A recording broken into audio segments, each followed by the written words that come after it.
Hello नमस्कार दोस्तों, जय हिंद। तो आज की इस वीडियो में हम लोग जानेंगे बायोलॉजी का एक बहुत ही वेरी वेरी इम्पोर्टेंट चैप्टर जो कि है श्वसन यानी रेस्पिरेटरी सिस्टम। तो रेस्पिरेटरी सिस्टम क्या होता है और इससे इसके क्या क्या अंग होते हैं, इसके क्या क्या कार्य होते हैं और कैसे क्रिया करते हैं, इसके बारे में आज की इस वीडियो में जानेंगे। तो आज का यह वीडियो है पार्ट 1। चलिए बिना किसी देरी के इस वीडियो को स्टार्ट करते हैं। तो सबसे पहले हम लोग देखते हैं फ्रेंड्स कि जो श्वसन होता है, तो श्वसन जो है, अगर यहाँ पे श्वसन तंत्र पूछ दिया है तो इसके बारे में तंत्र यानी बहुत सारे इसके अंग होते हैं, तो इसके बहुत सारे हमें ध्यान देना होगा जो बारीकी से। सबसे पहले हम लोग जानते हैं कि श्वसन, तो श्वसन जो है क्या फ्रेंड्स, ऑक्सीकरण है। सभी कोई जानते ही हैं कि श्वसन का मतलब होता है कि सांस लेना और बाहर छोड़ना, तो यही है श्वसन। लेकिन हम लोग इसका मतलब होता है ऑक्सीकरण। तो ऑक्सीकरण क्या होता है, तो देखिए हम लोग ऑक्सीकरण इसको क्यों कह सकते हैं, क्योंकि देखिए हम लोग सांस जो लेते हैं उससे हम क्या लेते हैं, ऑक्सीजन लेते हैं, ठीक है। तो ऑक्सीजन लेते हैं हम लोग अपने पर्यावरण से, तो ऑक्सीजन लेते हैं, इसीलिए इसे ऑक्सीकरण भी कहा जाता है।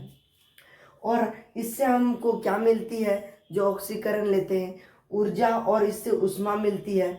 और हमें इससे क्या मिलती है, जब हम कोई भी जब श्वसन लेते हैं तो हमें एक ऊर्जा महसूस होती है, एक ऊष्मा, अपचाई होता है। तो अपचाई क्या होता है, केटोबोलिक होता है। तो केटोबोलिक मतलब क्या होता है, तोड़ना, ओके।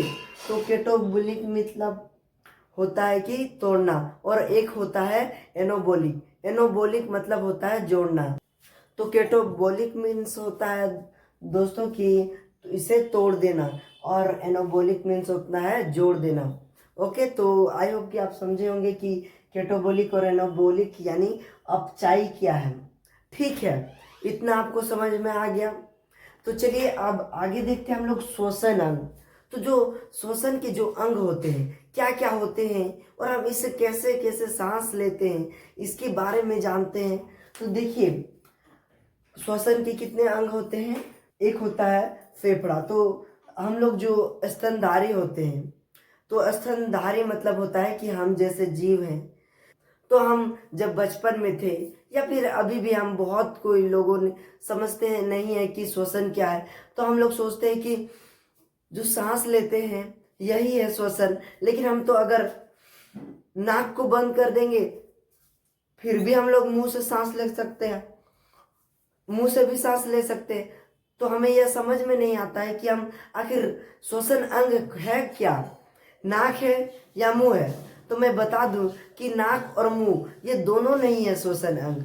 क्यों, तो आइए जानते हैं। जो हम सांस लेते हैं ये तो द्वार है, जो हम नाक और मुंह से जो श्वास को अंदर ले जाते हैं, जो वायु को, जो ऑक्सीजन को अंदर ले जाते हैं, तो ये सब क्या है, मार्ग द्वार है। इसके अंदर से, इसके वजह से यह अंदर जाता है। तो मेन क्या है इससे जानते हैं कि हम किससे सांस लेते हैं।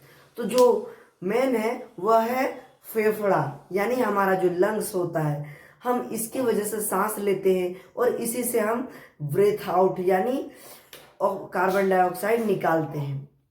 कैसे, तो देखिए जो हमारा लंग्स है यही क्रिया करता है, हमारा हमें सांस लेने में मदद करता है। जब हम सांस लेते हैं तो किसके द्वारा, ये लंग्स के द्वारा हम सांस लेते हैं। ये मत समझ लीजिएगा कि हम नाक के द्वारा, तो यह सिर्फ अंदर ले जाने का एक माध्यम है, एक रास्ता है। और मुंह भी, तो ये मैं समझ में रखिएगा कि नाक और मुंह है श्वसन अंग, ये नहीं है दोस्तों। हमारा जो श्वसन अंग है वह है लंग्स यानी फेफड़ा। तो आइए हम लोग देखते हैं कि तो जितने भी हमारे जो स्तनधारी होते हैं उनके लिए क्या होता है, फेफड़ा होता है। जो हमारा जो लंग्स है वही होता है, उनसे वह सांस लेते हैं। और नेक्स्ट देखते हैं हम लोग कीट।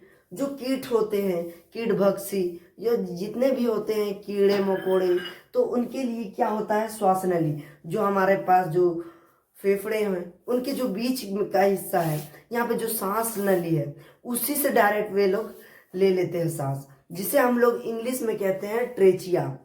तो ट्रेचिया क्या होता है?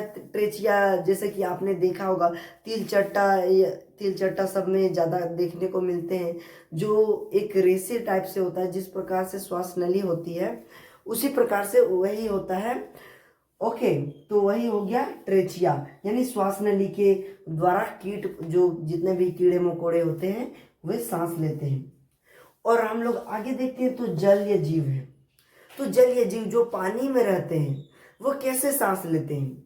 तो उनके लिए एक स्पेशल गिल्स होता है, जो आपने देखा होगा मछली पकड़ते वक्त कि उनके जो साइड में होते हैं कान टाइप से। हमने तो सोचा था जब बचपन में, हमने ये तो कान है, लेकिन हमें नहीं पता था कि यह गलफड़ा होता है।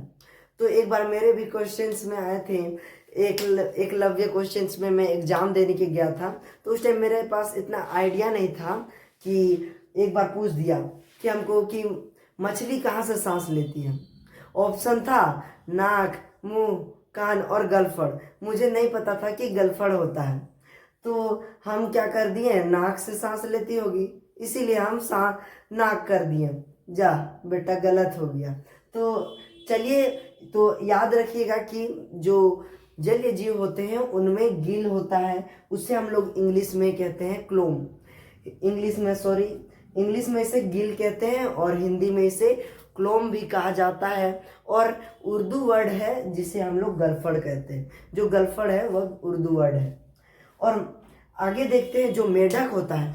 मेढक जो होता है स्तनधारी होता है और जलीय जीव, यह सभी जगह रहने के लिए यह इसका यही एक फीचर है कि मेढक सभी जगह में रह सकता है। तो इसीलिए तो इसके पास दो होते हैं। कौन कौन से होते हैं? दो प्रकार के सांस लेने के लिए इसके पास होते हैं। यह एक होता है भूमि पर। तो भूमि पर जब रहता है तो इसके पास होते हैं फेफड़ा। तो यह फेफड़े के द्वारा भी सांस ले सकता है। जब यह जमीन पर चला जाता है तो क्या से सांस लेता है ससुरा?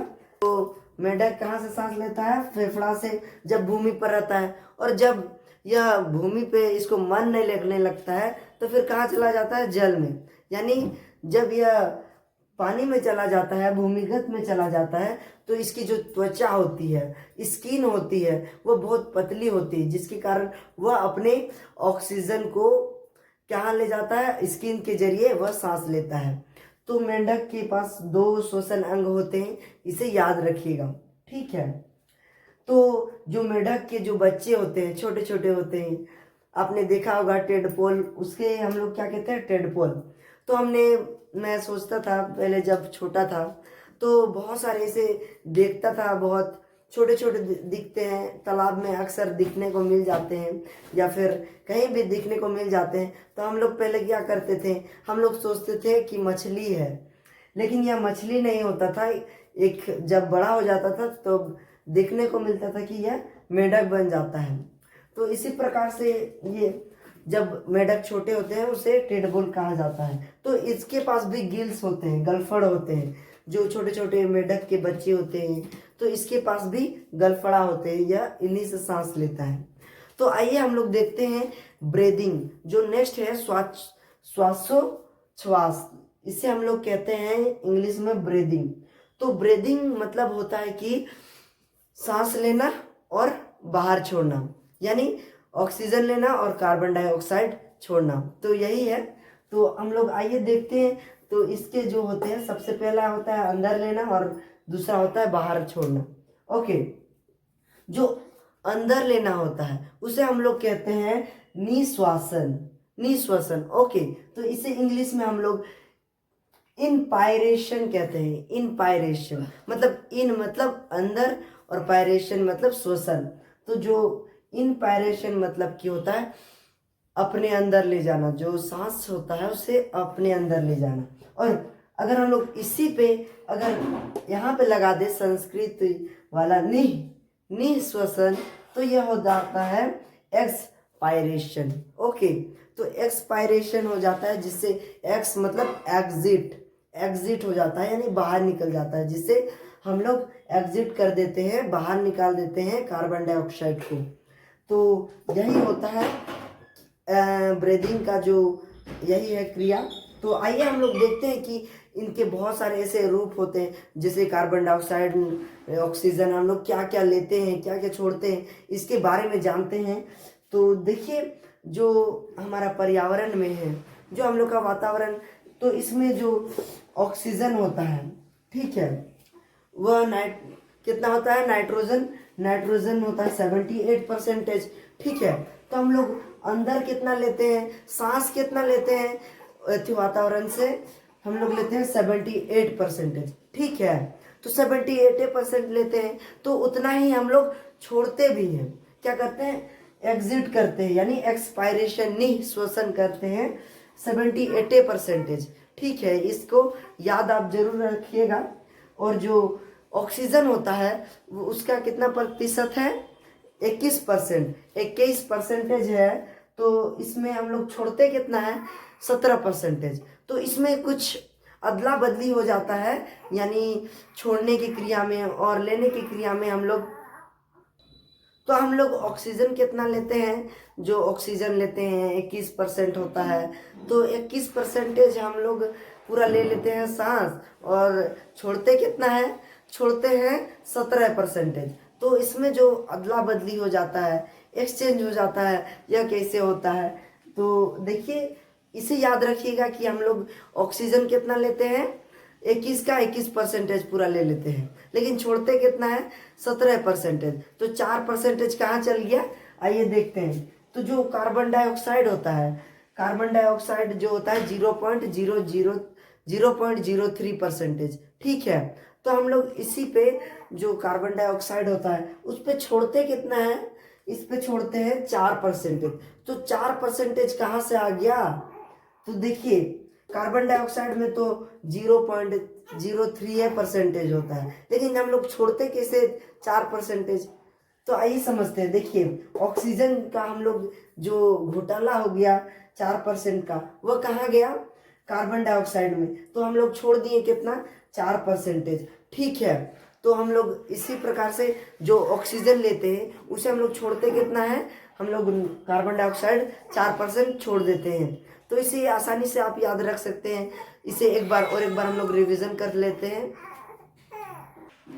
तो देखिए, चलिए एक बार फिर से हम लोग रिमाइंड कर लेते हैं कि हम लोग किस प्रकार से और कैसे हम लोग जानते हैं कि, और कैसे हम लोग छोड़ते हैं, कितना परसेंटेज छोड़ते हैं और कितना परसेंटेज लेते हैं, इसे जानते हैं।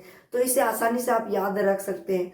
तो देखिए, हम लोग सांस लेते हैं कितना, 78% नाइट्रोजन लेते हैं 78%, और छोड़ देते हैं 78%, यानी जितना लिए उतना छोड़ दिए, ठीक है, जितना अंदर उतना बाहर फेंक दिए। फिर हम लोग लेते हैं ऑक्सीजन होता है, ऑक्सीजन को 21% यानी 21% लिए अंदर और छोड़ दिए 17% ले बाहर फेंक दिए। तो 4% कहाँ गया, 4% इसे याद रखिएगा कार्बन डाइऑक्साइड में, ठीक है। तो कार्बन डाइऑक्साइड में हम लोग छोड़ दिए 4%, और हम लोग जो श्वसन लेते हैं जितना वातावरण में होता है 0.03%, ठीक है। तो आई होप कि आपको आज का वीडियो, मैं आशा करता हूँ आपको अच्छा लगा होगा और बहुत पसंद आया होगा। अगर अच्छा लगा होगा, कुछ सीखने को मिला होगा, तो प्लीज़ हमारे चैनल को कर दीजिएगा सब्सक्राइब और लाइक करना मत भूलिएगा। तो मिलते हैं किसी ऐसे ही मज़ेदार टॉपिक के साथ। तो तब तक के लिए बाय, जय हिंद दोस्तों।